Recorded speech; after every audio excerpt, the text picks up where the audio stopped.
In this day and age, it is very easy to get caught. If your employees find that my boss or my business owner does not mean what he says in terms of putting people first, putting the planet first, you lose it all.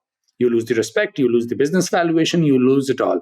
So just for marketing or not being honest about it, that's not going to last longer, because everyone is smart. And in this day of tech and edge, when all the information is everywhere. On the contrary, what I'm inviting is, let's sit and talk for 30, 40 minutes conversation where you'll tell me about your business model, and I'll tell you how, if you weave this in the centerpiece, if you weave sustainability in the centerpiece, you'll actually be doing those things with the real intention and still be profitable. So it's not about an either or. It's about do this and then you'll also be profitable and you'll have longer term growth. Yes, it is a market differentiator for sure, but that's not the only why. So welcome back to the Better Than Rich show. You were in for a treat today with Kumar. This is the first time on the podcast that we actually had someone who is an expert in sustainability. So we've had many people on the show talk about business and best practices, but he specifically has a framework that he calls the 4 P's of sustainability: people, planet, profit, and purpose. And Kumar he's a thought leader. He's been in sustainable management for over 17 years. He's on the cutting edge of what it means to be an innovative business owner that contributes to the greater good of humanity. I would say he's also, I believe, the first person on our show that is also a Six Sigma Green Belt and a certified Scrum Master. He's also a professional executive coach. So I really think you're going to enjoy this conversation.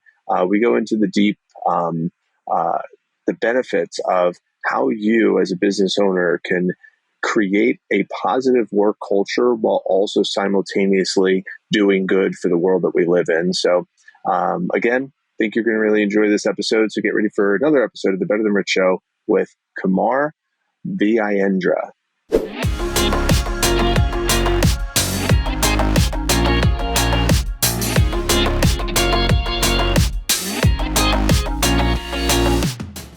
Welcome back to the Better Than Rich show. I'm Mike Abramowitz. I'm here with Andrew Biggs, and we are here with Kumar. Kumar, say your last name for me. Vijayendra. Right. You heard it first, everyone. Kumar is with us. Thank you so much for being here. Welcome to the Better Than Rich show, brother. Thank you, Mike. Thank you for having me. Hello, Andrew. How are you? I'm doing well, man. I'm excited to dive in. I love this topic of sustainable entrepreneurship and how to make sure that we're not, eroding the substrate of our planet while we're also building our businesses. So it's going to be fun. And it's interesting. What immediately showed up for me when I saw the topic was I watch a lot of Shark Tank, like a ton of Shark Tank. It's my favorite show. And there's a lot of times there's these companies that come on and they pitch their product and whatnot. But one company in particular earned my business. In fact, it's going to be delivered this week. So as we're recording this in September, and I bought the yellow leaf hammock because they created a business that seemed to be sustainable for the world while creating a small business, growing to a large business, providing jobs overseas. I felt really aligned with the mission. So I bought a $400 hammock. I haven't used it yet. It's not been delivered. I'm looking forward to it, but it got my attention from Shark Tank. So my curiosity would be, this seems as if something that you're an expert in, where you could help a business owner be able to catch my attention as a potential consumer or prospect and then convert that into dollar spend because you have a really good mission. So I would like to hear just what would you say to that? Like, what do you say to someone who's a business owner that can connect the dots from my purpose and my mission to providing really good internal operations for my company to making a great user experience for my client, creating a brand around it, and then, whether they get on Shark Tank or not, but any direction you want to go in that was the first thing that showed up when I saw the title of your book. And obviously we'll get into that a little bit later, but the sustainable entrepreneur. So yeah, go in whatever direction you'd like to, Kumar.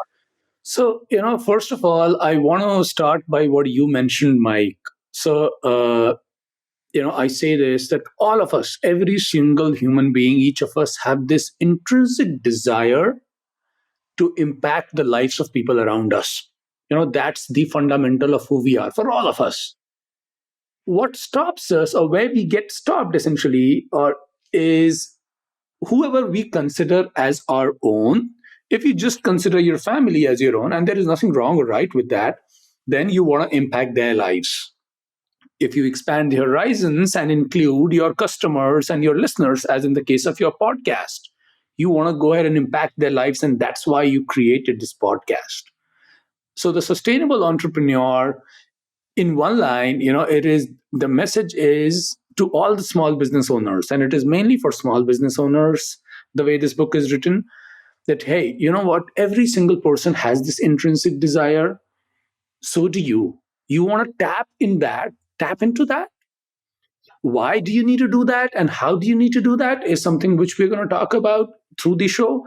But then what I'm saying is, the writing is on the wall. You cannot ignore this and still hope to survive and succeed in the long run in your business. Hmm. That's the Well, core message. Well, I definitely agree with what you're sharing around everyone wants to make an impact, right? And I think deep down, we're wired to want to impact others, to want to give, to want to be of service, to want to be of value, to want to be of use. Um, when we start to apply that to entrepreneurship, now, not everybody agrees that a company, right?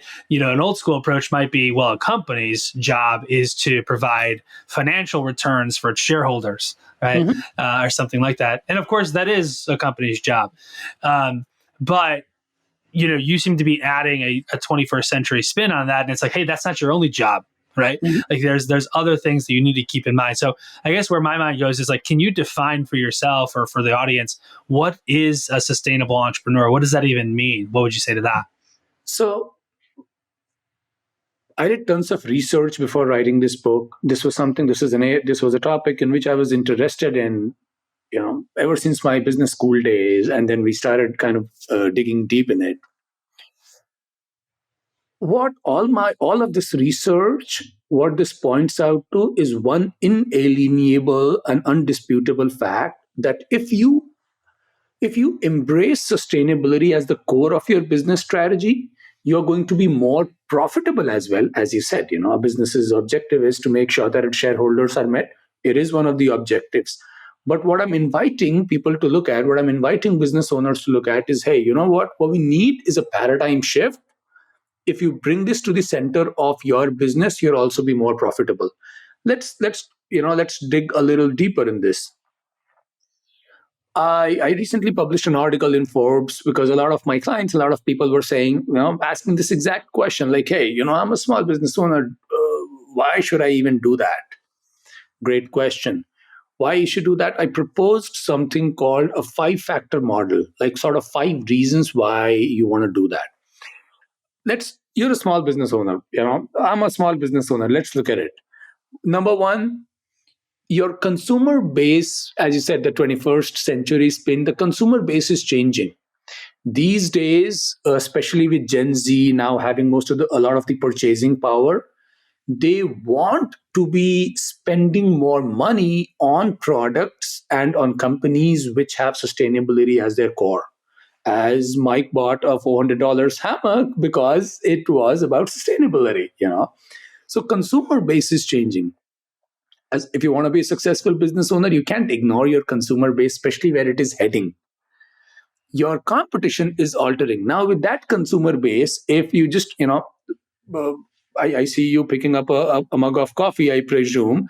So if you and I go to a coffee store nearby in your city, if you know that there are 3 local coffee shops in the city, one of them really cares about its people and the planet, and there is other which does not care about anything, who would you feel more comfortable going? For most of us, the answer is, hey, for the same price, if someone is offering me even for 30-40 cents extra, if someone is caring about their people, is caring about the whole planet, I would rather go for them, because I know that even as a customer, I'm better cared for if someone is operating from that mindset rather than just my dollar value, just my bottom line. So we talked about consumer, we talked about competition, we talked about collaboration in the 5 business model. So collaboration is where, like what we are doing. This day and age, a lot of small businesses and a lot of other entities are coming to collaborate with others who are like-minded in this strife. So, and that's why you and I are connecting. You do a show called the Better Than Rich Show. I am someone who talks about this, and this collaboration happened because we align on that. And then there are other things like government and other nonprofit incentives. And even from the perspective of startup founders, people who say hopefully want to sell off their company in 2 or 3 years, there is again a lot of research and a lot of VCs which focus just on sponsoring and supporting companies with sustainability as their core strategy. So, from a very basic why model, these five are the top reasons why it adds to your bottom line. It makes sure that you succeed, you are in business for long and you are super successful in long. Among other things, as a part of the business strategy and the financial strategy, this is a must have now. So when you were talking, Kumar, one thing that showed up for me is thinking about it's almost like a brand differentiator for a business owner, where it's like you said the coffee shops, there's 4 different coffee shops. Okay, which one do I go to? They're all the same, except this one does this thing a little different. They care about their people a little differently. They also give back to the community a little bit differently. They source their beans a little bit differently. So having those little differences is almost like this stacking effect for the workforce wants to work for that company. So it's like, which coffee shop should I work for? I'm going to work for that one. And it's also, which coffee shop should I buy my coffee from? Well, I'll probably go buy my coffee from that one. So my curiosity then stems that if it's like a marketing play, like marketing for lead gen or like to attract talent or to attract clients, how might the business owner align their identity around this so it's not just a marketing play? So it's not just hypocrisy, or it's not just a cool idea to generate more talent and to attract more talent and to attract more clients into my business. What would you say to that? Right. And Mike, that's a great point. So there are, in terms of my clients and people who I talk to on a daily basis, there are people in 3 categories, business owners in 3 categories. There are one who say that, hey, this is a cost head, I don't want to do that, maybe I'm not yet ready. Then there are others who want to do it just for the sake of marketing. What I'm inviting everyone to look at is, and as we dig deep down in the model, we'll talk more about it. You don't want to be doing this just as a marketing gig. If you do that, there are two basic concerns, two basic problems. One is that in this day and age, it is very easy to get caught. If your employees find that my boss or my business owner does not mean what he says in terms of putting people first, putting the planet first, you lose it all. You lose the respect, you lose the business valuation, you lose it all. So just for marketing or not being honest about it, that's not gonna last longer, because everyone is smart, and in this day of tech and edge when all the information is everywhere. On the contrary, what I'm inviting is, let's sit and talk for in a 30-40 minutes conversation where you'll tell me about your business model, and I'll tell you how, if you weave this in the centerpiece, if you weave sustainability in the centerpiece, you'll actually be doing those things with the real intention and still be profitable. So it's not about an either or, it's about do this and then you'll also be profitable and you'll have longer term growth. Yes, it is a market differentiator for sure, but that's not the only why. Yeah, I think it's really important to really mean what you say, right? Like ultimately, we can sit around in a corporate boardroom and try to determine our values, but at the end of the day, the values are going to be exuded in terms of what we really believe, right? And so it's like, do we really believe in sustainability? Do I really believe that needs to be at the center of this? And if so, awesome, then go in that direction. And also, I think in some ways it's like sustainability, impact, right? Like maybe for you, it's about, we had Eric Hatch on the show, and a portion of all their profits goes towards fighting human trafficking, around the globe. And it's like, in a way, that's a similar idea. He's using some sort of impact that he can make in his business about a cause that he cares about. It's not necessarily about the environment or about, the climate or what have you, but it's about something that is impactful and meaningful to him that they are making sure that they're fighting actively. So it's like, what do you care about ultimately, the listener? Is really what's coming up for me. And I guess in some ways, another question that's coming up is like, how do you weave this into any business, right? You work with a lot of small business owners or medium-sized business owners. Like, how do they, make this happen? Because of course you see, the corporate guys, they got, 100 people in their ears, and they got a new cause every month and all these things. And they got, millions or billions of dollars to throw around. But, if I'm a small business owner, and let's say my margins are already thin, Kumar, and then you're going to say, okay, now I got to give 3% or 5% back to this cause or something, all of a sudden I might get cold feet. So how do you see this working, and how do you see it weaving into any type of business? I'd love to hear you espouse on that a little bit. So it is great the way you put it. Weaving it into the business is what I keep on talking about. As long as we are operating from the perspective of, let's do this. Say, let's say a lot of people say, if I just have my waste recycled, I am on the path of sustainability. That's a good thing, but that's just scratching the surface. So let's answer your question. How do you do that? So one thing is, I say, let's sit and evaluate the core business model, your core customers, like a whole proper consulting business evaluation. And then I'll have you look at your core strategy, your core market, and then ask you questions on something called the 4 Ps. Is what you're doing good for your people? Is what you're doing good for the planet? Is what you're doing aligned to your purpose as a business owner? And is what you're doing aligned to profit? These are like the 4 legs of a table. If any of this is missing, it'll not work. If I am just suggesting you to do things for people, planet, and purpose, but they are not giving you profit, you'll not be able to do it for more than a year or so, because small business owners, we have usually limited resources. So you'll not continue. But then if you are able to create that table with the 4 legs, then that's when your success, that's what ensures your survival. And then we talk about how to go ahead and monetize and capitalize that, so that you're still making more profit and you're still doing this. Your product and your people and everything is still aligned. So as you talked about your other guest, Erica, what she's doing is amazing. She's doing something which she's creating a huge impact on something which is kind of really important for her, and I really value that. We as a business owner also do such things. But then the conversation here is a little different. The conversation here is about your business model, is about your business strategy, and then thinking about that.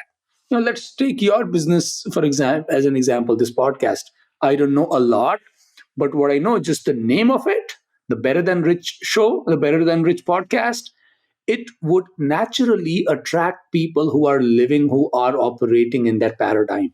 So now that is anyway that impact factor is in your core business strategy. Then every important decision you make, evaluate it from the perspective of the 4 Ps. Is it impacting my people, employees and customers? Is it impacting the planet?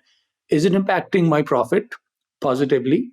And is it aligned with my purpose? So that's one key mantra, a key takeaway. If nothing, if people can just take that, that'll make it easy, and that will make easy to remember and impactful in their own business model. Yeah, this is something that we've done for our business, and for a few businesses that I've done in the past as well, which is weaving in the purpose and the mission and our values into the interview process. So they watch a video and it explains to them our mission, our goals, and our BHAG, and everything that we're looking to accomplish as a company. So that way, when we accept them for the position, then our onboarding before training is a continuation of what they've already heard. So, for example, we say in the interview process, our goal as a company is to help overwhelmed busy entrepreneurs reinvest 10 million hours over the next 20 years. And reinvesting 10 million hours means we're going to help them win back their 10 million hours by systemizing their business through delegation, through team, through technology, through AI, win back that time and then reinvest that time to what matters most to them, whether it be their community, their families, their revenue generating activities, another business, whatever it might be. So we want to help them if they're going to start working with us and being a part of our team. We want them to be integrating into this mission. So in our onboarding process, we kind of keep the conversation going into the training process. But that's also client facing too. And when we bring on a client, it's the same thing. We want them to know, like, you're a statistic. You're a part of a statistic. You're a part of us, this grandiose goal of helping, millions of hours. It's over 1,100 years of time that we're going to help busy entrepreneurs win back. And you're a part of that. We want to help you be a part of that with us. And it's like, they're getting integrated to that. And we actually have in our community chat, every day we show how many hours we helped our clients win back, somewhere between 100 and 150 hours every day. So we have the ticker and people can see how many hours they're winning back. We celebrate anyone who's won back over 8 hours for the day.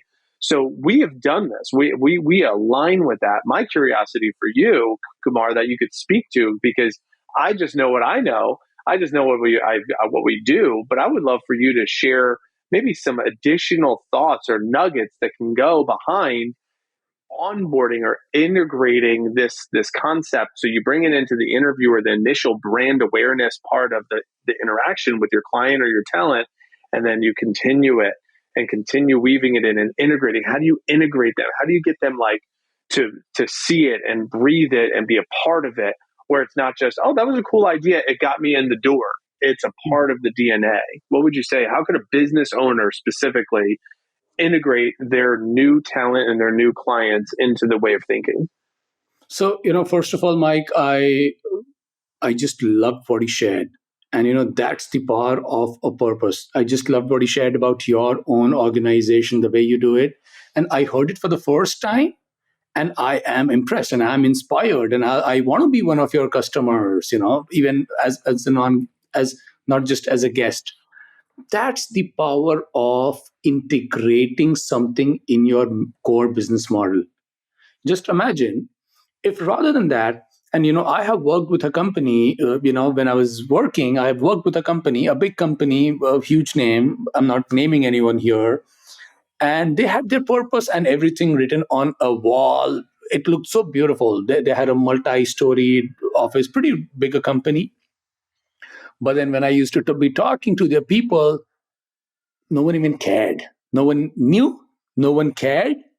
That is how that is how it was then. Compared to that, now when I'm talking to you, someone who's integrated it is just transformational. So coming to your question now, how businesses can actually go ahead and integrate that in their actual operation. So number one, we'll start with things like, we'll start with evaluate. This is what I do with my clients. I look at, let's evaluate your business model. I identify just the same business school, classic business school, 5-factor portal model. Let's go ahead and evaluate everything. Let's evaluate your competition. Let's evaluate your consumers. And based on all, and then look at your product. So essentially, we do a whole 360-degree evaluation to then go ahead and identify what will work for you, how you can tweak your product if need be, how you can brand yourself for sure, to go ahead and make sure A, you make that as a part of your core strategy. B, I keep on saying it, once you've done that, once you've done all the hard work, you want to wear it on your sleeves, so that, as you said, you're wearing it on your sleeves when right from day zero, even before, right on the day they are applying, they see this is what it is. If this is not me, let me not apply to that. Some people might still do that, but with your strong structure, they will weed themselves out very soon. You can be efficient, but if you're not aligned to the core, it will not work. And the third thing, which we then end up working with my clients, the clients which I end up working with, the third thing is we go ahead and build this in their in their core operation in such a way that they embrace continuous operational excellence and innovation. Because for anything, I'm sure for your purpose, you would have had to recreate your brand, recreate your product, recreate your imaging, recreate a lot of things. Many times you would have had to think outside the box to go ahead and create solutions for your people. And then, for most of my clients, when we are working on continuous operational excellence, that's another way of weaving it in. I'll share a quick example. I can go on talking I can talk a lot that, hey, I'm sustainable and my business is geared towards that. But if I am wasting resources, if I am not using my resources efficiently, truly speaking, I'm not sustainable. So that's another example of weaving out. If you are, for example, again, let's take a coffee shop, for example. If the resources that are being used there, from the mugs to the paper to the cup to the number of receipts to all of those small things, if I'm wasting them to the people hours, then it doesn't work. Then, truly speaking, they are far away from that goal, because any resource, even a paper coffee mug, comes from the trees. And then, there's a cycle. So building, embrace it as a core part of your strategy, wear it on your sleeves. A culture of continuous operational excellence and innovation is what the answer is. And then it depends case by case. Every organization, we work through a whole business model canvas to go ahead and look at every single thing and mainstream it, is what I would say. Well, I love this idea of bringing in operational excellence, innovation. I know that you are, Six Sigma certified, right? And you're a certified Scrum Master as well. These are things that Mike and I have not necessarily gone through. I think we've gone through more like the school of hard knocks and the school of trial and error. We don't have MBAs like you, Kumar. We've just learned through experience. But I'm curious, I'm a big believer in this operational excellence, and I think there is a lot of waste in companies. You mentioned the napkins or the coffee cups, but one of the biggest wastes is just people's time, right? Corporate. You look at the P&L at the end of the month, you go, really, like, where'd the money go, right? Like, was that really a good use of our money? Whether it was on physical goods, or it was on technology, or it was on human capital, and you say, well, was that really the best use of our money? So there's a lot of different ways to be sustainable, right? To make sure that you are doing those things.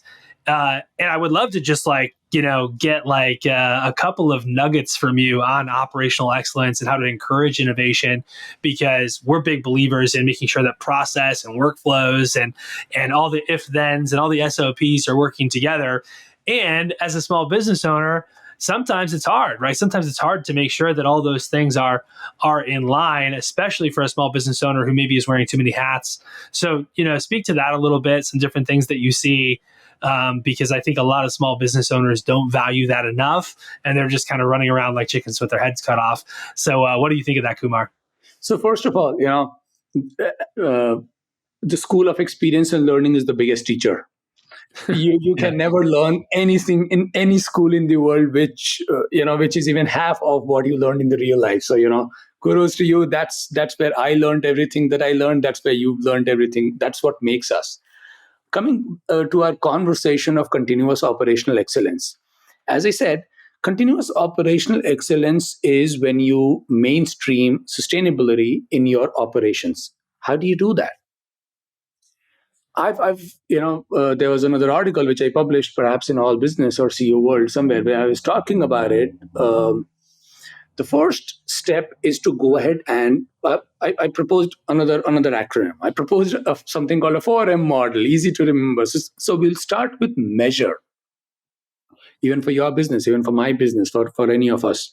The first step is by measuring where we are in terms of the people hour, like you said, the human capital efficiency, in terms of the the resource use efficiency. If you are in a manufacturing or any such business, your business is mainly people centric, so it's mainly people there. But every single resource, human capital, the other resources, will go ahead and measure where we stand. That's number one. Second thing is, for continuous operational excellence, you got to be building methods. So when I say method, I mean, creating that SOP, creating, so that it is all, anyone can actually go through that training process and become or embrace what you're doing. To bring an example which Mike mentioned a little while ago, because you guys have your value statement very clearly, and you have integrated that, you have used the M of the method to use that in your onboarding schedule, to use that in your training program, and I'm sure to even use that in your weekly evaluations of employees. So that's how you've put a method because of which it naturally selects people who are aligned. So measure is the first M, method is the second M. Third is minimize, which is minimizing the waste and minimizing the extra. Once you've measured it, once you've put these SOPs and structures, given your values, given your core strategy, then you're able to gradually start minimizing the waste and inefficiencies. And the last is, you want to match, which is essentially match or measure the alignment, check the alignment with your own purpose. Hey, we're becoming this really efficient company, awesome, but is it at the cost of people's health or people's mindset? Then that might not be the best possible solution. I'll share a quick example which I read. Being people who love efficiency, you might love this. So this example is from Unilever Limited. One of their companies, one of their factories in England, some place, Hartford or some place. I was reading this research. Someone suggested something. There would have been someone as like Andrew there, smart and thinking about efficiency. So they suggested, they produce teas a lot, and in England people consume a lot of tea. So they suggested that that little the tea shell, the little string that we have attached with the tea. They suggested if we can reduce the size of that just by a little, that can be, someone suggested that, and then when the company actually adopted that and used that, they found that they saved, just that factory with that experiment saved more than 20,000 pounds of paper. And then of course that means trees, just by doing that. And just a 3 millimeter reduction in the length of that. And of course, would that have added to the profit? Of course. So this is just one example of how bringing a little inefficiency can save people, can save profit, can save planet. On the people dimension, although I'd like to add one more thing, most of the people who come to work for you and I, they prefer clarity and structure, very clear goals and directions. Again, all of that will come from the M, the method, your SOPs, your training manuals, your onboarding clarity, and all of that stuff. So one of the things that what was showing up for me as you were talking there, Kumar, was I've been practicing this framework that I've been working on with one of my coaches about meaningful intention versus meaningless distraction. And it's mainly using time. Time is the framework. So obviously, time is one of the resources that we can never get back. So we want to sustain our time. So when you're talking about the tree, or you're talking about like a product like a cup or whatever the resource might be, I think about business owners listening to this right now. Everyone can relate to the understanding of time. And when we can be intentional with how we approach using our time, just like with intention of using our money or using our the products that the materials and the products that we might be offering. Really, I think the question is how might you explain to somebody who's listening the level of intentionality that they're bringing to their time would be the same level of intentionality they might want to bring to their dollars, or how they're spending their money, or how maybe where their attention goes, because there's so many distractions in the marketplace that consume our attention, where a business owner might hear this and say, that sounds really good in theory, Kumar. I'm sold on it, but I just don't have time. I don't have the time to like make this a priority for me. So it's like, how could we tie this in to say, this is not a meaningless distraction of your time. This is meaningful intention use of your time to make this a priority for you. What would you say to that? So, you know, what you're mentioning is very legitimate. Most of my clients who are in small business, they have the same concern. In fact, experientially, we know that even academic research. When I was looking it up, why do small businesses fall shy of actually embracing it? It was one of the main things, because A, they usually think that they don't know enough when it comes to this realm. B, they are strapped on their resources, which Andrew mentioned a little while ago, and they're strapped on their time, which you're mentioning, Mike. And these three were the main reasons. So you actually hit on the nail. These three, you even, I've read the research paper, you've not, but between both of you, you guys could have created that research paper for all I know. So you actually hit it on the nail. So essentially, let's take a step back. You're working with a coach, Mike. There is one way. All of us have heard that story of that woodcutter who was in a forest and too busy, kind of trying to chop off that with a blunt saw or something. All of us have heard of that story. For small business owners, for me as a small business owner, and I'm presuming for many of the small business owners, that's how we live most of our life. The first problem, we are like, we're kind of, and that's me, that's you, that's all of us. We just trying to quieten the next confusion and put down the next fire. But then after, that was me when I started my business. But after you've done it, and I'm sure now that's where you are when you're working with your coach, then you start looking at, as you said, the meaningful intentionalities, the intention behind that. When we are there, that's when is the right time to actually take a step back and look at, do I need to be continuously running on the grind, or can I take a step back and create that method, which that SOP, which can help me with my onboarding?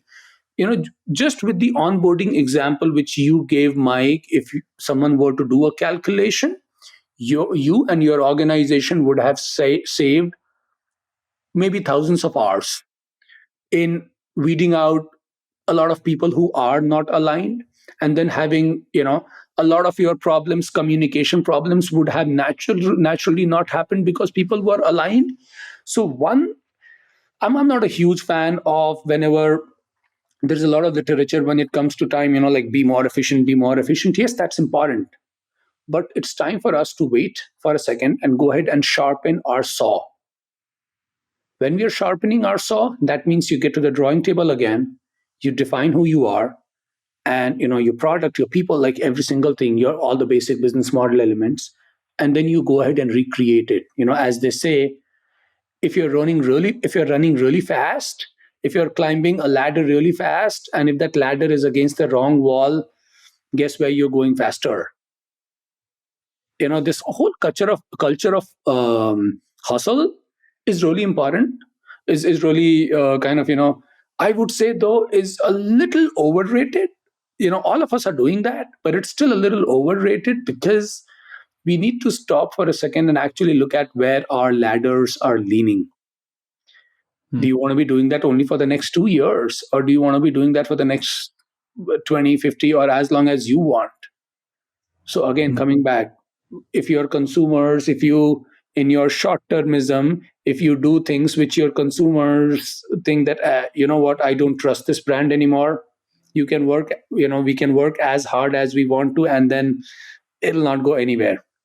If your people think that, hey, this company does not it does not walk the talk when it comes to values, when it comes to what they stand for, a lot of attrition, what happens? You become more busier for less productive work. So, all that is important, but what is more important is taking a step back and kind of, getting to the core of it. That will free up more time, even when we are looking at it from the perspective of time. Yeah. Well, I'm so glad that you agree that the hustle culture is overrated, and ultimately, sometimes it is a paradigm shift for people. But it's like, can we embrace kind of going slow now so that we can go really fast later? Can we get this right so that we never have to do it again, right? Or we don't have to. At least we don't have to do it for the next 5 years or 3 years or 10 years. And so often we're like, well, we just got to get through the month. We got through, or even worse, we got to get through the week. We got to get through the day. It's like, oh gosh, we got to get through the quarter. Maybe is a good thing for a small business. It's like, when we're putting together projects, it's like, how can we get this settled for the next at least 12 months, but probably more like 3 to 5 years? And now, we put in all this work. Now it's going to last, right? So it takes time to get that right, though. So I agree with that. So we always ask Kumar, our guest, 3 questions at the end of every episode. These are quick hitting answers. So whatever comes to mind off the top of the dome, we'd love to hear your thoughts. But the first question is, what do you think the world needs most right now? That's a great question. There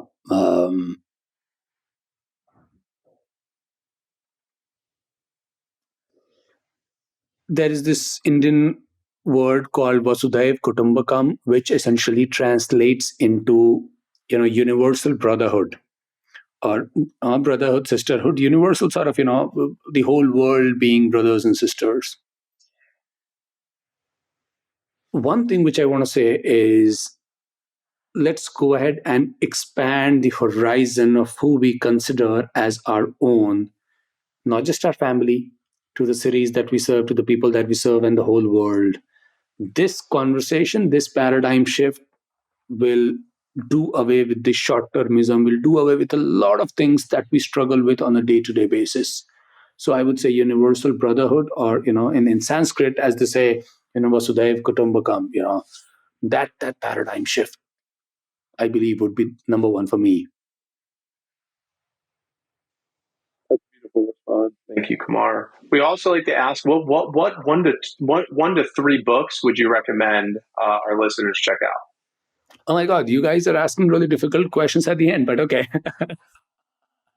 Okay, so I'll mention a couple of my favorites. One is The Alchemist by Paulo Coelho.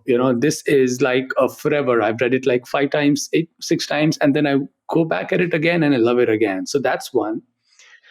I recently read a book. It's called Finding Flow by Mihai Csikszentmihalyi. This also talks a little about the whole paradigm shift when it comes to the time management and everything. So Finding Flow would be another book which I would mention. There is another transformational book which, for me, it's called The Big Leap. The author, his name is Gay Hendricks. For all of us, especially small business owners, and for all of us in our lives, when things start going good, you know we end up creating obstacles or barriers, and then we end up creating things where we go and fall in the trap, and then we mess it up all, and then we recreate it. So we are essentially in a cycle of up and down and up and down. The Big Leap talks about just that, and how we can go ahead and alter that. Lovely book, awesome book, transformational books for me, at least. That's how it's been. Well, we really appreciate that. Thanks so much, Kumar. Our third and final question, and yes, we do ask tough questions at the end, but this is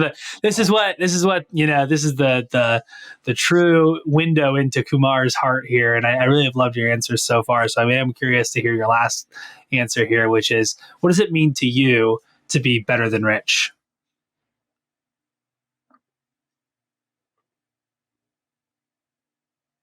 Living a life of legacy. My values, my purpose, my main purpose in life, I've put that on a wall right where, when I wake up, the one sentence which I see is to live an awe-inspiring life. To be better than rich, being rich is just a way to be better for me. My mission in life is to live an awe-inspiring life, which can inspire people from across the world who come from nothing and who want to go ahead and create huge things and create huge impact across the world. Money follows. So, what does it mean for me? Better than rich for me is legacy. Better than me for me is making the lives of people around me better. One person at a time, 10 people at a time, given whatever I can. That's what it is. And this was the best question ever. This is such a wise question. Yeah, we get that sometimes, Kumar, because it implies that you need to have a good definite or a definition of what rich means. So therefore, if I know what rich means, I gotta then what's better than that?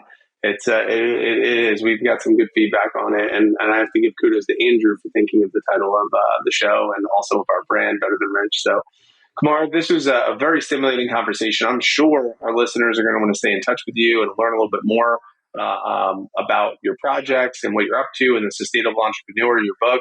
So where could they stay in touch with you? Where could they find the book? Why don't you let us know about that? The book is available on Amazon. It's called The Sustainable Entrepreneur. My name is Kumar Vijayendra. Really available all in Kindle, paperback, hardcover, even in Kindle. People with Kindle Unlimited, it's essentially free for them. So that's where the book is available. People can connect with me on my LinkedIn, Instagram with the same name. I use Kumar V there just to make it simple. My website is also called iamkumarv.com. I can be reached out at any of these places. If you're a small business owner who even for a second want to think about it, hit me up and we can just talk and we can see how we can make the world around us better. If you are just an individual working for a small business owner and want to inspire your employer, hit me up. If nothing, just hit me up for a virtual coffee. These days, virtual coffee are doing great. That's where it is. I love that. I love that. And by the way, listener, virtual coffee, that's a little nugget just for you in general. If you're not doing those, I think you should definitely consider it. So, Kumar, thank you for your time and your wisdom and sharing with us today. Andrew, as always, thank you for your questions and just your ability to pull out the best from our guests. And listener, obviously, thank you for supporting the show and listening. And assuming this helped you, check us out on YouTube if you're on Spotify. And if you're on YouTube, check us out on other platforms if you'd like. Subscribe, leave a rating and review. And as always, remember, leave today better than you found it. Till next time.